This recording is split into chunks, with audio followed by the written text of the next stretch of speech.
All right. So I'm here with Charles Oglesby. We're in his office. Thanks, shout out to the mastermind. Shout out to Charles for letting us use his office for this. But we're having a conversation, doing some podcasts, did some recording for Hivemind, doing some podcasts today. So trying to knock as much content as possible with the tools and people you have in place. So it's awesome to get some work done and actually utilize a nice setup like this. You don't get this often. I think the coolest part is it kind of opens you up to the opportunity. So whenever you're taking action and you're doing things, you never know what's going to come from it. So it's cool to have you guys here at what I call Todd Capital Studios, which is just the beginning of things for us. So yeah. Phase one, that's what you call it. So I think a lot of people. So when I just did a podcast with Andre last week in Atlanta. Wow. And he's like, I was told him I was still coming to town because he's like, he canceled on me, and I'm like, oh, I'm still coming to town. I got other stuff to do. So he's like, all right, well, I'll make it happen. I'm like, all right, see what happens. So he did the whole setup by himself. Yeah. Which I know you've done that before too in the hotel. Yeah, I do all the time. So for him, it was his first time, and I told him, I was like, well, when you're forced to do things you don't want to do, you kind of make stuff happen, and you kind of get out of the comfort zone of what you can do and what you can't do, based on the tools and knowledge you have. Yeah. So I think it's cool having you kind of grow. You grow a lot, so you kind of know like, hey, if I'm by myself, I can do this, this, and this, and if I have somebody here, I can do a lot more, but I can still get it done by myself, and you don't have to count on people. Yeah. That's the biggest thing. Yeah, for me, a lot of times at the end of the day, all you have is yourself. So it's good to learn those skills. It's good to learn the skills of graphic design. Sometimes I edit my own content in terms of video content, audio content. I literally have become just fully inclusive in myself so I can get it done. Either it gets done or it gets done, but I'm not gonna have my progress be beholden to somebody else. I'll never let that happen because I got things riding on it now. I got a son, I got all these different things. I can't allow some stranger the ability to determine the make or break for me. So I like learning from new things. So I've never seen a setup like this. So I've been learning from him. So now I know what tools I need, and I think you've been learning too. So now you're kind of soaking in different perspectives and new techniques and new strategies you can use just to do your content better as a whole. Yeah. So I think that's part of it also is like when you realize that you have to become that make or break for you, you're absorbing information. And so it's like, I don't know everything about everything, but I know a little bit about a lot of things. And so when I'm in different spaces, I'm always watching like, okay, I see what they're doing with that. I see how they did that. I went to the Social Proof podcast, and that's when I realized they're recording the audio and the video separately. And so then I put that little piece into my project and I'm like, okay, let's do it this way. And so you're always learning. And I think that's the great part about being an entrepreneur is the learning never stops. You're always growing, you're always improving, you're always becoming better. So you become more valuable as you become better. So I think that's a good thing. So I like perspective too. So like most time, you're either a consumer or a creator.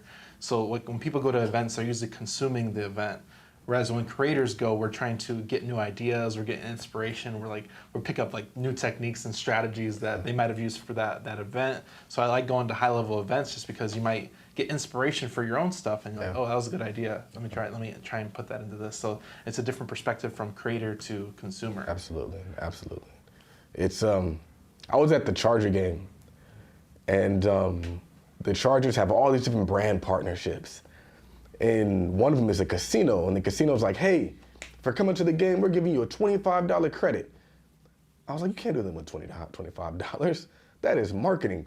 They're gonna give you $25, so you give them $200 or $300 or $400 or $500.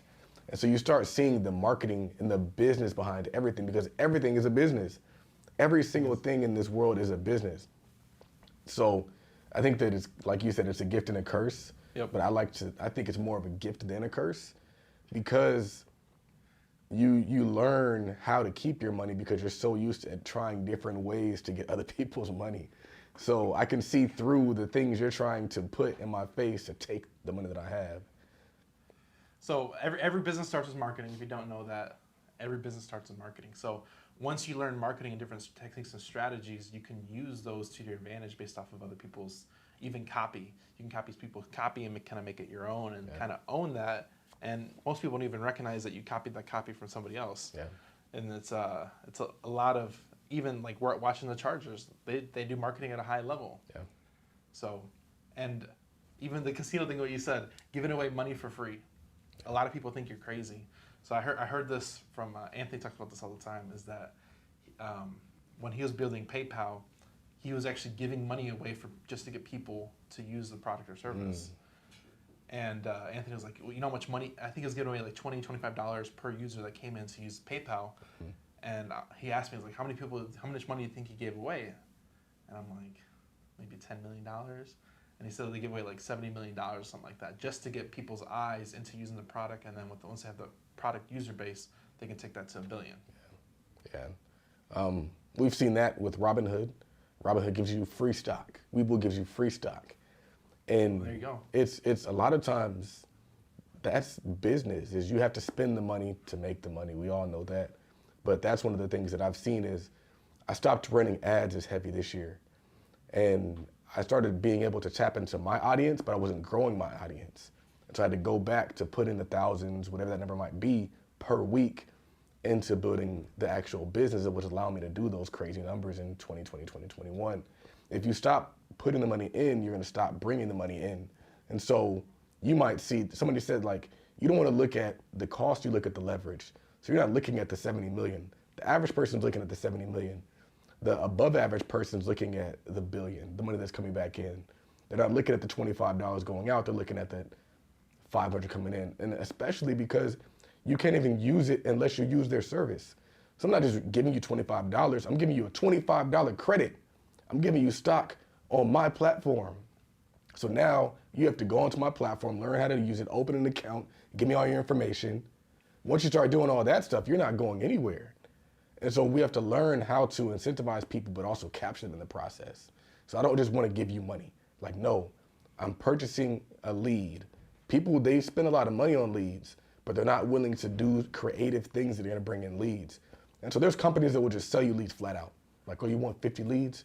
Give me $200, $300, $400. But you can still do the same way, to the same thing, capture leads by putting out free products, low cost products, by doing free consults, by creating content, things like that are gonna open yourself and broaden your funnel to more people, but it's gonna cost you some time and some money. So let's kind of cover this. So every business knows the cost of a lead for a new customer. So in some cases, giving $25 is cheaper than what it actually costs to convert a new customer. Right. So it's a different perspective. So the one thing I love about marketing is that the cost of a lead is they have low ticket and they have high ticket. It's kind of the DIY is low ticket and you have to do a little bit of work, and then they have the high ticket where, hey, we'll charge you $50, $75 a lead if you want to pay us for it. Yeah. And they're like, oh, we have the traffic. So I was laughing because I was looking for more places to do marketing, and I was looking at magazines, other podcasts and stuff like that. And they wanted to charge, I'm not going to put the name out there, but there was a company that wanted a $10,000 a month upfront cost just to do marketing for them that they would spread across 3 months. I'm like, $10,000. Yeah. And they have a magazine, podcast, multiple podcasts, and I'm like, man, just for the traffic, they're charging big money for leads, potential traffic, to drive potential traffic to your website or business, and they're charging big money for that. So I'm like, now I get it. You got to get the traffic, and once you have the traffic, you can do whatever you want. Right. And that's what makes social media so powerful, is you can skip people like that. Before, I tell people this all the time, before you had to buy that billboard, you had to get that radio advertisement, you had to get that TV advertisement, the newspaper advertisement, things a lot of us couldn't afford. And so they positioned it so that they can determine who's going to succeed or fail. They're going to determine who's going to get access, and they can price you out. And social media is an equalizer. The internet is an equalizer. The internet allows you to pop up on an Instagram live, pop your shit, and get customers. The internet allows you to create a reel, get thousands of views, and get customers. The internet allows you to pay somebody $50, $75, $100 and get customers. And that's the real win, because we're getting them out of our pocket, because there is no huge number that you have to jump over anymore.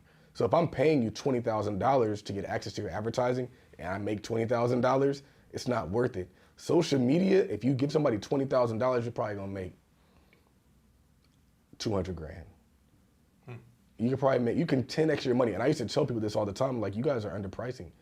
I run an ad with you and I pay you $100 and I make 10 grand. That makes no sense. And they started realizing it too. And so I told them, like, I don't even want that. I don't want to take all your money. Just be an affiliate and we can split everything 50-50 because it's only fair. I'm okay with you making 5 grand if I make 5 grand.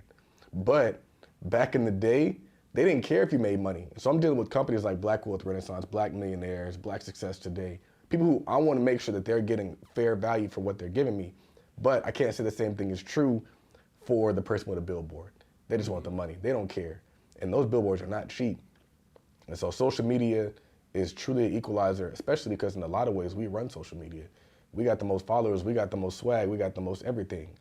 So we need to make sure that we're tapping into that and going direct.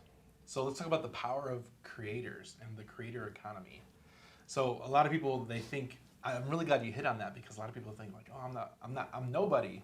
But the power of social media kind of opens the floodgates. So you can create your own content. And this is my quote. I'm going to take this to my grave: is that you build your infamy off the content you produce. Yeah. And it's not my quote. I'm doing it myself, and I'm not necessarily big, but I've seen it done. Mm. You just start producing content. A lot of people are like, oh, I want to be something big. Produce content. Yeah. That's all you got to do. Produce content.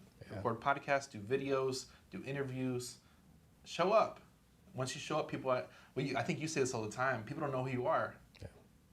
You got to create that content so people know who you are, what your purpose is, what you resonate with, what your business is, what products do you sell. Yeah. It's huge. I would say that it's sad, but a lot of people think they're nobody because the job and the system that they're in needs them to think that they're nobody. Why? Because then you're okay with taking the 50 grand I'm gonna give you. But you're not a nobody, and there's a ton of value, there's limitless value inside of you. The content just allows you to take you to the market. And that's the most important thing, is none of this matters if there's no money attached to it. None of this matters if the people that you're talking to don't have any ability to pay you. Because you can get caught in the trap of just doing it for the fun of it and never actually creating something where people can pay you. I have a friend, he is a wholesaler. He got into digital products, and when he got into digital products, he found that he actually has a deeper connection with the people than before. So when people pay you, they buy into you. And when they buy into you, they're more willing to listen to what you're saying, they're more willing to rally behind what you're doing, and it becomes a community. And so, yes, create the content, but also have something worth paying for that you can attach to what you're doing. And it doesn't have to be high ticket, nothing super crazy, not people making people go into credit card debt, none of that. I don't believe in that. I believe that there might be like things that you can turn into that, because what we're finding is once you build such a large brand, your time becomes so valuable. So at that point, I can't just give you my time for free because I'm constantly being pulled in different directions, constantly getting DMs, all that stuff. So at that point, your time is high value. Yeah. Something I created 3 years ago in a walk-in closet, I'm not gonna tap you for that. Like, all right, whatever that price might be, the information is the information. It's not gonna matter unless you execute on it anyway. But it's so many different things that go into it. I think the biggest thing people can take is that you have to trust your own greatness and build your own greatness and believe in your greatness and not condition your greatness upon somebody else saying that you are great. Don't let somebody else and their opinion determine whether you can take something to market, whether you can help people, because you're already helping people with the job that you have. So there's a few books that I would recommend that you read, not even a few, just 2. One is Rich 20-something, where he talks about how you can take what you're doing right now and you can freelance and turn it into a consulting business. And the other is Choose Yourself, where they talk about how you don't have to wait on a job or whoever else to choose you. You just got to choose yourself. Read those 2 books and you'll be good. I'm going to add another book, Make a Million While You're Young. Read that book too. Read that book too. So it's actually Charles's book. I got to get that like printed in here or something. It was a selfless plug because I don't read books. Yeah. I'm starting to now, but I don't read books. So that was one of the first. That was like one of the 5 books I read last year. Yeah. And I'm like, this is dope. So I'm working on writing a book this year. Not that I'm gonna write it. I'm gonna probably just record podcasts. Yeah. Have that. However you get it done. Transcripted, but I'm bad at writing. But I know I have the content and I know I have the information. So if I talk about it, that's enough. You have a ton of information, man. Every time I hear you talk, I'm like, bro, this dude is like brilliant. Like when you start talking, like when you go on the calls or when you share gems in regard to business, like absolutely. And like I didn't learn that overnight. It was just you learn through the tough times. You learn through the tough times. Yeah. And I think I'm gonna come back to your point you said about finding your inner self. I made a decision a year and a half ago. I'm sick of where I'm at. Not that I'm in a bad place, but I'm sick of where I'm at, and I know I have something to give to the world, and I wanna make a difference. Yeah. And it was an internal decision that I made to myself. I'm like, I need to start doing something. Yeah. So it came out to making social media posts online. If everything goes back to March 2020, I had 6 posts on Instagram. So now I'm like, okay, creating content. What changed? It was a mindset change. Yeah. I was already in business, but it was like, am I in business for myself or am I gonna do business for other people? So it was more of an internal decision that I made to just, hey, I want to provide valuable information. So I hear what you're saying. Have you seen things change as you've made that switch? Not right away. I've seen a lot more lately. Yeah. And it's been a year and a half. Like a lot of people think, I wanna do this, and this, and I'm gonna change the world, and then they get tired and quit. Yeah. And kind of get burnt out a little bit. And it takes consistency. Yeah. I tell this to new entrepreneurs all the time. What separates you from everybody else is starting. The step one is starting something, because 95% of the people out there still work a job. Yeah. So if you start something, you're already above that. So you starting is a big deal. That's a big deal. Starting a side hustle, starting something is a big deal. Don't take it lightly. You're doing better than 90% of the people out there. Yeah. What separates you from everybody else after that point is just consistency. Yeah. There might be failures, ups and downs, everything else that comes behind that, but what separates everybody else from that point is consistency. Yeah. And you can kind of turn up the gas and turn down the gas at that point, but just be consistent. Be consistent. I was looking at my podcast numbers this morning. 20% of our downloads happened in the last 9 days. Wow. Interesting. And we launched September. So I think it's the power of being consistent. Yeah. I texted Henry this morning, and I'm like, dude, just be consistent. Just put it out there. You don't know what's going to happen. And I think look, the podcast game is a long game. I think YouTube is playing the long game. Mm-hmm. And a lot of people want to play the short game. And I'm like, you can play the short game. There's options, there's opportunity out there, but just know it might take a lot more work than you're willing to do. But if you play the long game, that can play dividends the rest of your life. Yeah. The interesting thing about it is if you get into it just for the money, you're probably going to lose. But if you get into it for the change and you also charge, then I think you'll be all right. Because I think people can see through that, man. People can see if you're just doing something just for the money. And people can see, like, if, like, my entire brand is bigger than just me making money. That's why I'm able to do things for affordable prices. That's why I'm able to do things that I don't charge for, because the brand is bigger than the money. But you still are selling yourself short if you don't charge. And so I don't know when you should make that switch. But I know that you do have to be consistent. You have to put out that content. You got to always be bringing new, fresh content. You can't just be recycling what everybody else is saying. You have to apply your fresh insight to what's going on now. And that's how you're going to grow that following. I've been able to grow followings every social media platform I've been on. It's almost kind of crazy how it happens. I don't know. I mean, I know how it happens because I feel like I'm dope and I don't indulge in bullshit. And so whatever the crowd is doing, I'm usually not doing. Whatever's progressive and productive, I'm doubling down on that stuff. So people like it. They might not want to do it, but they like it. It's kind of like people admire people who are in shape, even if they don't want to work out. People are going to admire somebody who is financially intelligent, who's working towards these things, even if they are still balling out and making it rain in the strip club.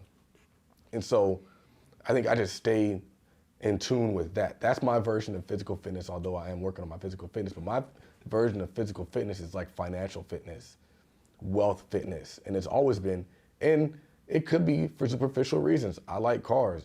I like fancy stuff. And so I do it for superficial reasons, but I'm realizing there's still a wholesome reason why this stuff has to happen too. And it all comes down to money. It all comes down to money and the power of money and what money can do for you, your friends, your family. It all works together. But I would say, yeah, being consistent, showing up, building that brand is important. Tapping into who you are and your expertise in your lane are important. I don't want to see people out there who are just copying what other people are doing. That's why I like what you guys do, because it's not what everybody else is doing. It's something that's completely different than what everybody else is doing. And you can get behind that because you're not competing with me. You're not trying to take my clients. If anything, we complement each other more than anything. So I have a mastermind. You literally can help everybody in the mastermind. That's what an economy is supposed to look like, where we help each other. We're not stealing from each other.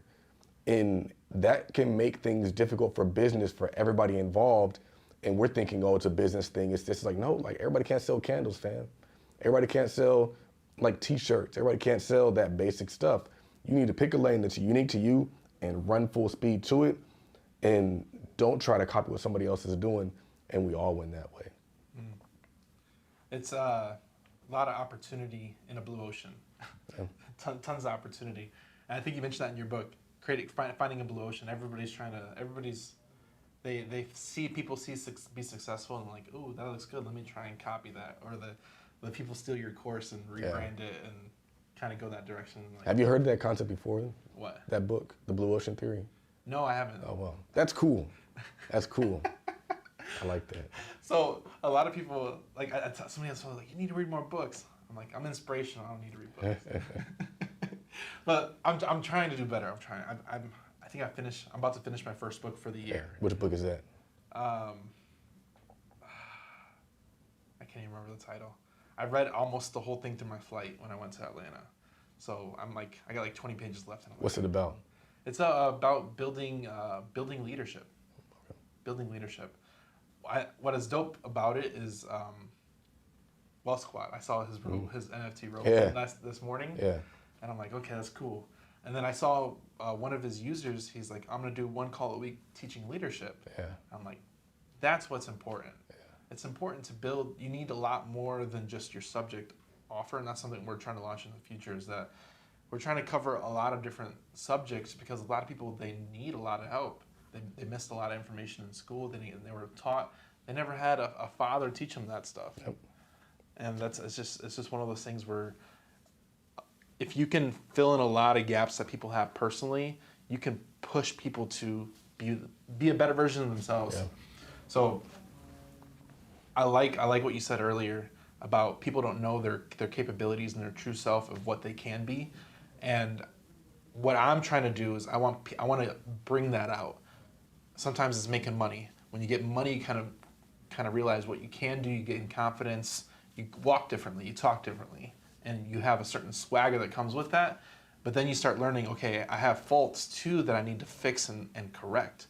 What can I do is it my health? Is it my knowledge? Is it certain subjects? Is it how I care in my relationships? Is it how I lead? So now you kind of carry that into other points in your life and you actually become a better person. Right. Just by as simple as making a little bit more money, you realize, okay, I'm a little fat. I need to go to the gym more often. So now I'm working on getting my health better. Yeah. So then you realize what's important. And a lot of people, they go to 9 to 5, they work there 5 days a week, and they think that check's important, but it's really not. Mm-hmm. So there was a video I watched with Anthony, and it talks about how money is actually buying physical time. Some people work $10 an hour for it. 40 hours a week, that's $400 a week.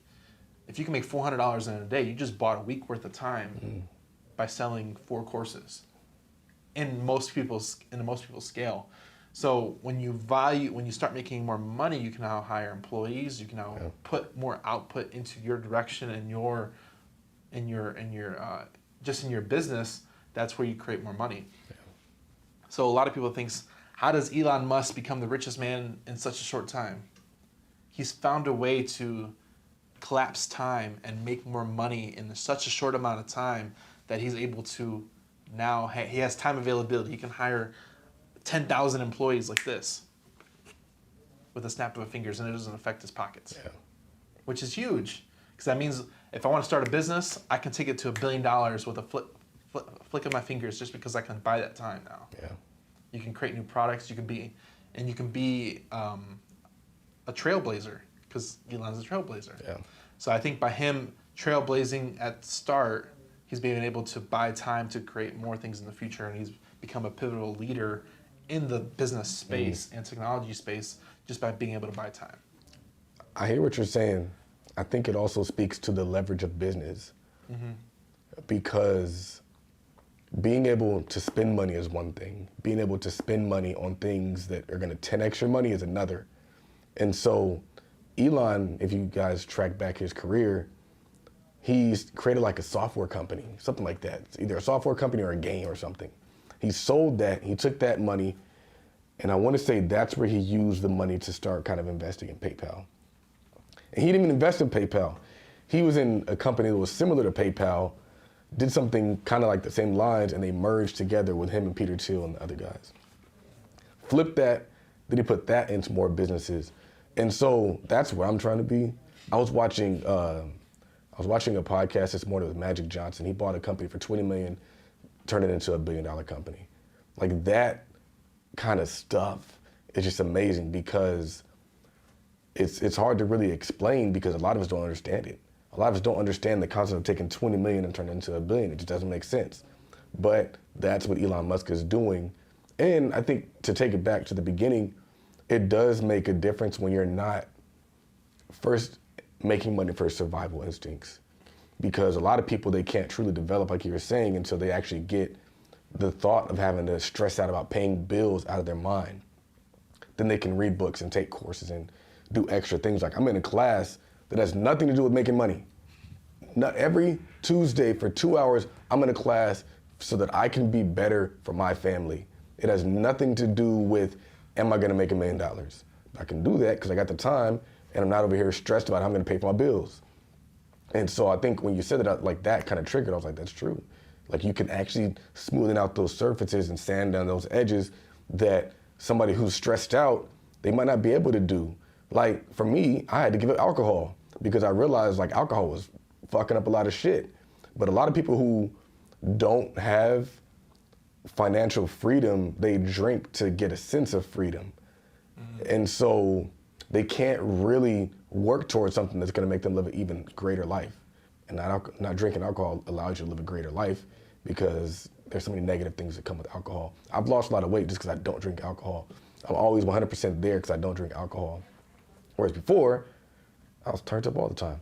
It's like, that's another thing that I can focus on. Like, cause it takes effort to do those things, unless you're somebody who just, I don't drink. But like, I tell people a lot of times, the world literally, the foundation of the world is alcohol. Yeah. You go to a sports game, it's bar, beer. It's all there. You go to a casino, it's all there. You go to Vegas, it's all there. So going to Vegas sober was a very unique experience for me. I still had a good time, but mostly I just spent a bunch of money. It was just crazy. But you're right. Get your money right and it allows you to get other aspects of your life right. A lot of people who have fucked up lives, it's because they haven't gotten their money right yet. And so all they can focus on is being at a place for 50, 60 hours a week and then getting home being too exhausted to do anything and never actually improving because they're just trying to pay the mortgage. Yeah. It's interesting, man. It's an interesting perspective. And like I said, a lot of people don't talk about it. It's just one of the things that you don't understand what the missing piece is. And I didn't understand it when I worked my job. It was just like, I knew I had a good paying job at that point. I had bills to pay, so I'm like, okay, this is all I can do. Let me go truck drive. And you don't know any other way. But here's the power of information is that when you provide the information, now it opens your doors. I actually had an epiphany. So what got me into business was truck driving because I had time to listen to podcasts.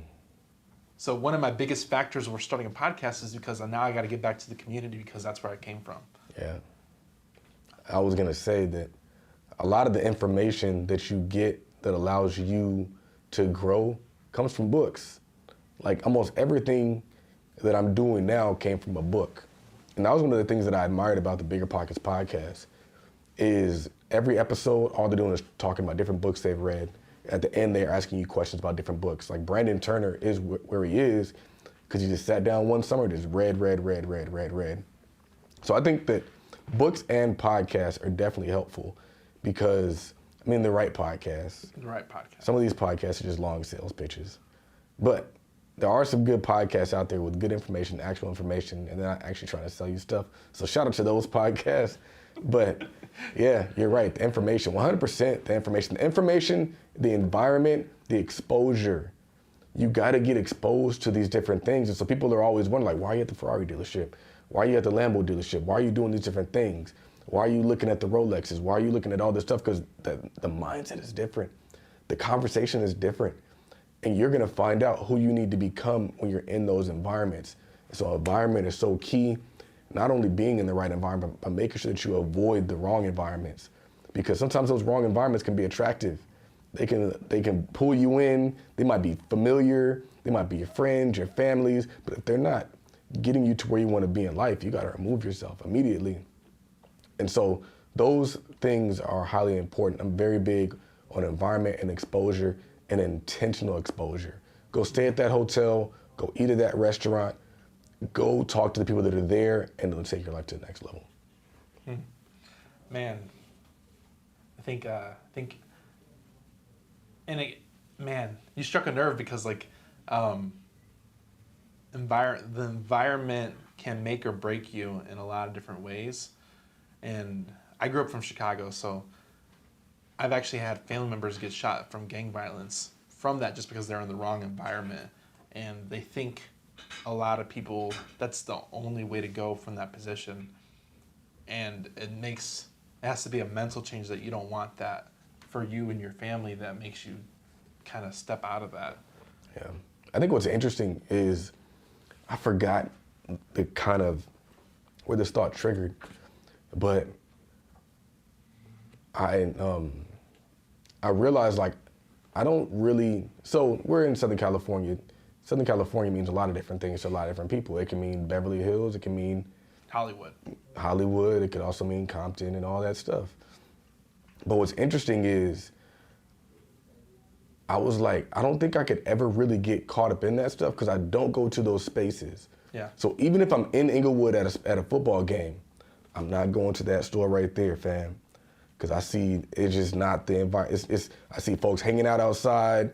It's just not a cool spot. Even though right down the street is the stadium. Even though right down the street is the forum and all this stuff going on. And so I think that you have to be conscious of these things as well.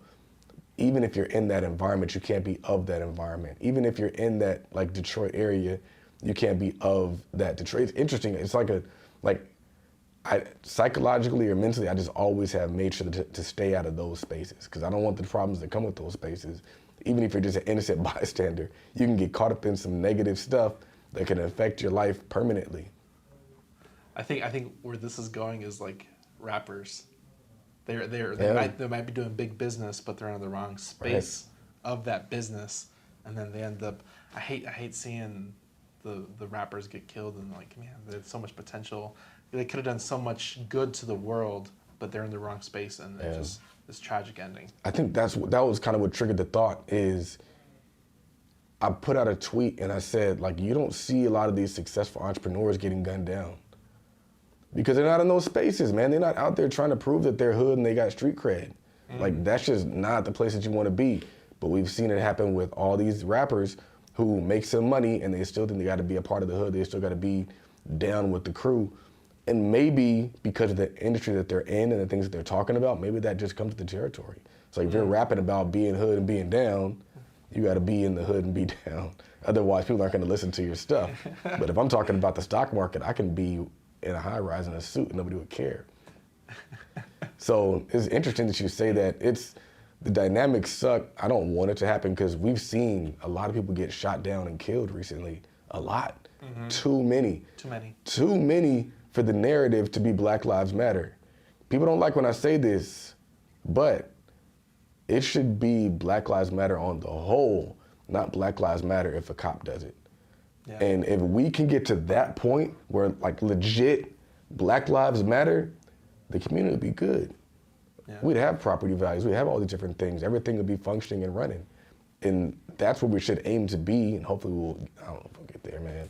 I just know that my son he gonna be in a very secluded environment where you don't gotta deal with that stuff. You wanna know why?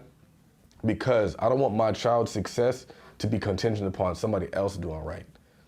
I want him to just be in an environment where I don't gotta worry about nobody else. Because you can do everything right for your child, put him in the wrong environment, and that knucklehead will F his life up. I don't want him to even have that around him. And so that's why I'm very intentional about where he goes to school, what that whole process looks like, because I've seen it. Me growing up, I grew up in a healthy household, but the way that the schools are situated, you're bringing in people from different areas who influence you. Whereas, like, I don't want that. And you won't get that if you put them in a private school. If you're in a public school, you never know what the public's doing. You never know what the government's doing because the government's retarded. But put them in a private school and we'll be all right. So I've been hearing intentional a lot lately, becoming more intentional. I think a lot of people, they think that they wing it, they kind of go with the flow. But if you're intentional, it shows that you care and you want to produce a certain result. So you're going to be intentional about it. Yeah. So I think being intentional about certain things is very, very important. Intentional about business, intentional how you sell, intentional how you represent yourself, intentional about how you raise your kids, intentional about a lot of your output because it has a purpose. It has a bigger purpose. Right. So intentional is very, very, very key. Being more intentional. I mean, we only get one of these things. That's it. It's not like we get a do-over. So it's like, what are you gonna do if you aren't intentional and purposeful with your life? Just not live a fulfilled life? Like, that's not really an option over here. One of the things that I'm thankful for is how I was raised. I was raised with parents who were about their business. I was raised going to church and being taught that there's a good life out there for me if you put the work in, you do these different things. And so I've always had a vision for my life. I've always known what I want my life to look like. I've always, like, that's why I've done what I've done. Go to college, go to law school, get married, buy a house, have kids. It was by design. It was intentional. I'm not just winging this shit, man. Like, I'm doing everything on purpose because you only get one. And so now all my friends and family, they're looking like, Charles, he did what he's supposed to do. That's just follow what Charles did. Like, that's because I had a plan, fam. I wasn't just out there just living life. I don't think any of us should be out here living life. Like, I'm not very big on planning per se, but I do have a plan for my life. Yeah. And so I think that's really important. Plan for your life. So somebody asked me this recently, like, where do you see yourself? I'm like, I have no idea. Yeah. I know so many things can happen so quickly, so I'm being consistent, intentional, and then I'll see where it takes me. Yeah. The where do you see yourself question is tough. It is. But I would like to just own a lot of shit. That's what I just want to own a lot of shit. And I think where we are now and a lot of the land out here gives you the opportunity to acquire and own a lot of stuff and put things together that make sense. I want to be that dude. I want to be the dude where people think of a city and they think of me. When they think of an area, they think of me like, oh, dang, Charles is out here. He built this, he built that. He has this school, he has this skyscraper, like this arena. Where you've been to, like if you go to, I was in Arkansas. Arkansas is overran by everything Walmart because that's where it was built. Wow. And so they own the amphitheater. They have a huge whatever. They just location. And then you go to Detroit and Ford is like, that's how they run the whole city. Everything is Ford or Chrysler. That's what I want. That's where I see myself. That's where I'm grinding to get to. So even this deal that I'm trying to put together right now, I think that that's just like a baby step. What's up? Camera went out. Oh, that one? Yeah. Go ahead and fix it. Just have to cut. Yeah. It happens. I don't even know what this dude said. Let me see what he said about the appointment. Last time Check that strip right Last time this dude, I had an appointment with him at noon. I completely forgot about that thing. I showed up at actually I looked at my phone, I was like, damn, I forgot about that appointment. Is it on? Was that it? I don't know. I think it just went out. I don't know. It's good. It's on. Okay. I should have been watching. I saw a red light on there earlier. Yeah, it went out. Let me check. All right, yeah, we good. You know what is cool about this conversation though is something that I've kind of wanted to do. Where it's like you can have people on the show and it's not always like an interview about their life. You know what I'm saying? Like usually what happens is it's just like, well, how'd you get here? When did you start the business? How'd you do that? Like you can have a dope person on the show and just talk about general stuff and it's still a quality show. So what I try and do is I want the audience to resonate with that person. So I usually dedicate the first 5 to 10 minutes to that. That way they feel some type of person. So I usually ask their background because Right. the background shows who you were, where you came from, and kind of resonates with the audience. Right. And then I take it to other things that actually bring out depth to a conversation. Right. Yeah. Because I really don't care. I mean, it's not that I don't care what you do. But you've probably done 10 interviews like that. Right. 20. Exactly. And I think and what's cool about that is that you can bring somebody on the same show multiple times. Which is why we're here. Because we're not talking about the same story that we all already know. I've known every episode we've done with you, and this is totally different from every Right. single one. Right. And I like having a different conversation because every conversation can be completely different. Yeah. And That's what I'm trying to get Andre. That's what I want to do with him. It's kind of like talk about other things outside of just like notary and building your business and entrepreneurship, that kind of stuff. Are we going? Or I think we're recording. But it was a good exchange. I think we're almost done here anyway. But there's something I want to make known, is kind of alluding to what before the camera went out, was that somebody owns that skyscraper in LA. Right.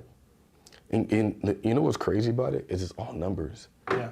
It's all numbers. This dude is not any better than any of us. He literally looked at the deal, and this is what I'm in the process of trying to do.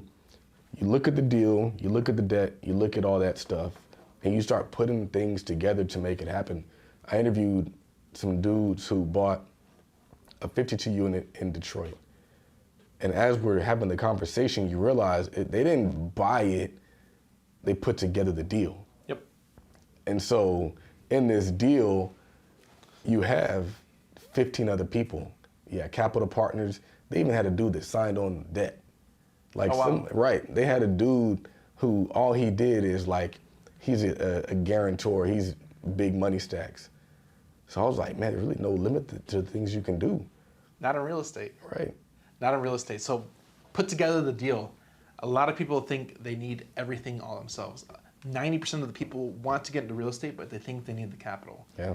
If you understand the structure and how to put together the deal, all you need is the knowledge. All you need is the knowledge. All you need is the knowledge. And you could probably even piece out the knowledge too. You can consult with an Partner with attorney. knowledge. You can consult out a CPA to do all the financials for you. You can get all these people who are going, like a developer or whatever that looks like. Yeah.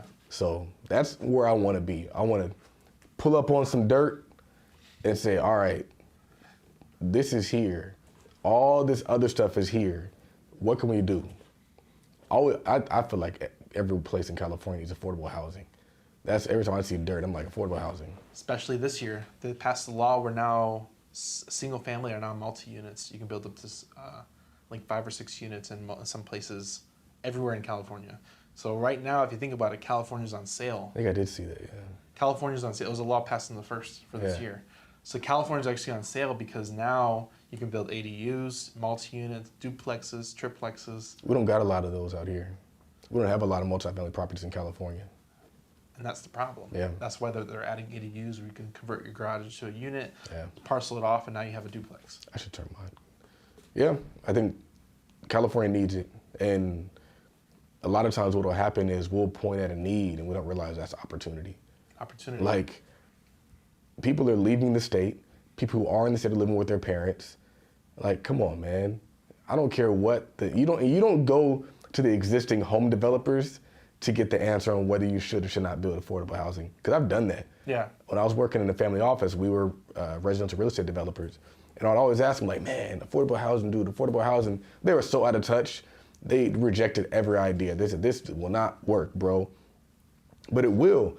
It just won't complement what they're already doing. And so you have to go outside of the current status quo and the people who benefit from the current status quo to create the current status quo. So for example, you don't go to Microsoft and teach them how to create what's gonna destroy Microsoft. They're gonna battle you every time. They're gonna tell you it can't work and all these different things. You gotta go to those new kids out of Stanford who don't have anything to lose And those are the people that you put together to disrupt the industry. And so that's my mindset is, yes, we absolutely need affordable housing, but you can't wait until you get the consensus. That's one of the reasons, like choosing yourself is also not waiting for consensus. Choosing yourself is also not waiting for agreement, not waiting for somebody to approve of your plan, because they can't see it and they probably don't even have enough faith in themselves to believe that it can be executed upon. I think it's huge. What you're saying is you have to be a creator and you have to surround yourself with people that you want to bring in the knowledge base to create. Right. And then you're the trailblazer. Like the visionary. You're the visionary and the trailblazer. And a lot of people, like, if you want affordable housing, you can't go to the developer. You have to be the change. Right. I think Senegal did that. He brought in the money, brought in the developers, brought in the engineers, brought in the people to make the plans, bought the deal, and now you put the deal together and you put all the things in place to make affordable housing. Yeah. And you can't count on the government to do that. You can't, because they're retarded. They're old, out of touch. They don't know anything. They don't know anything. The older I get, the more I realize, like, the government doesn't know shit. They don't. Like, they're out here putting together different plans that nobody asked for. Like, they're in Washington right now working on a voting rights bill. Nobody asked for a voting rights bill. You want a voting rights bill because you want to make sure that you can continue to get voted into office. Yep. Folks need help economically. Yep. They don't need more votes. And so I think the interesting thing about Chris is Chris is a dude who he's done it already and they're still telling him he can't do it. Yeah. And the thing about like business and all these things is you have to create what you need to see for your community. And you have to be creative with it. Yep. And what Chris was doing is just one idea. You got to really dig down, you got to find the how. There is no win solutions. Your community needs it. It's your responsibility to find a way, period. And that way is not going to the government. For two reasons. The way is not going for the government because the government is ineffective and inefficient, but also because if you go to the government, what's going to happen is they're going to subcontract it out. And that subcontractor is going to get rich. There are affordable housing tax credits where I've seen attorneys get rich off of them, I've seen developers get rich off of them, but I haven't seen the people who actually need the affordable housing get rich off of them, or the people in that community that's going to be like actually where those houses are being built benefiting from it. And so when you take your problems to the government, you're really handing your wealth to the government. Wealth comes through solving problems. It does not come from, I hate to say it, it's not going to come from getting a fat check, reparations, any of that stuff. It's not coming. If it was coming, it'd have been here already. Your wealth is going to come from you doing the stuff that they say cannot work. That's the wealth. My bad, Joe. I think what's interesting is that a lot of people talk about change. That's the problem. They talk. Yeah. Everybody's talk, but when you take on the personal responsibility to make change, that's when change actually happens. So it's almost, if you want change, you have to go out there and make it. Yeah. A lot of people are like, oh, I want to get out of the situation. Like, what are you doing about it then? Yeah. You're just talking about it. Yeah. So it's just, man, it's been a great conversation. I hope a lot of people get a ton of value from this. Different perspectives, different input. But if you want change, you have to make a change internally to make that change. Yep. This is cool. If you want to change your community, you have to change your community by yourself. Right. With the people around you. You do. It's cool to have this conversation because not a lot of podcasts do this. Not a lot of podcasts allow you just to talk. And people are going to find a lot of value from this. They already know who I am. They know what I do. They know what I've done. They know who you are, what you do, and what you've done if they're here, right? If they subscribe you and they follow you, they know. But I think there's a lot more depth to this than just like trade stocks and options, invest in real estate. It's like we're digging into the whys and the hows and to overcoming those things that people are going to throw in your way while you're trying to do it. And that's next level thought. That's the next level conversation. You already know what to do. Now that we're executing, there's going to be problems that come up in our path. The problems don't go away. The problems just get bigger and worse and more expensive. And so that's what I would say. Well, I think with that, we'll end it here. I appreciate Charles coming on the podcast, us leading you to his office. Where can people find you? What's your quick information you provide? Kind of give a quick plug to everything you do. It's actually very straightforward. Everything is on Instagram at Todd.Capital, link in the bio, and you can find everything you need at the link in that bio. Freedom Pack, hint. Grab that Freedom Pack, y'all. Man, we got a tax instructor who has a CPA MST, got a credit instructor that has an MBA who is a prior branch manager, and you got myself, Todd Billy. And so I think that nobody else is giving you this level of instruction with the credentials that we have backing us. So I think that's what makes us unique, is we got the degrees, man. My name is Charles Oglesby, also on the Top Millionaire, signing off. There you go.